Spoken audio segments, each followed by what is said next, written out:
Tamil Nadu assembly ఎన్నికల నేపథ్యంలో రాష్ట్రం మొత్తం ఎన్నికల సంఘం గుప్పెట్లోకి వచ్చేసింది.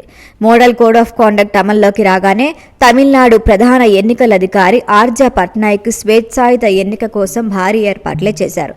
అక్రమ నగదు మరియు వస్తువుల రవాణాను కట్టడి చేయడానికి క్షేత్రస్థాయిలో తనిఖీలు ముమ్మరం చేశారు. ముఖ్యంగా నగదు రవాణాపై కఠిన నిబంధనలు ఉన్నాయి. సాధారణ పౌరులు సరైన పత్రాలు లేకుండా 50,000 కంటే ఎక్కువ నగదు తీసుకెళ్లటానికి వీల్లేదు.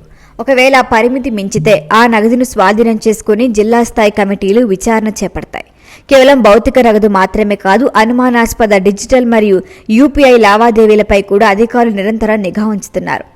ఇక నిఘా వ్యవస్థ విషయానికొస్తే రాష్ట్ర వ్యాప్తంగా 2016 ఫ్లయింగ్ స్క్వాడ్లు సిద్ధంగా ఉన్నాయి.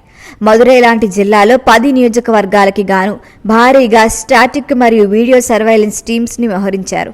152 జీపీఎస్ వాహనాలతో 24 గంటల పాటు రొటేషన్ పద్ధతిలో తనిఖీలు జరుగుతున్నాయి. దీని ప్రభావం ఎలా ఉందంటే, నిఘా మొదలైన మొదటి రోజే రాష్ట్ర వ్యాప్తంగా దాదాపు 1.26 కోట్ల లెక్క చూపదని నగదు పట్టుబడింది. ఇక మిత్రులారా, ఓటు వేయటం మీ హక్కు. ఓటరు జాబితాలో మీ పేరు ఉందో లేదో ఇప్పుడే సరిచూసుకోండి. ఎన్నికల నిబంధనలను గౌరవిద్దాం. పారదర్శక ఎన్నికల నిర్వహణలో భాగస్వాములవుదాం.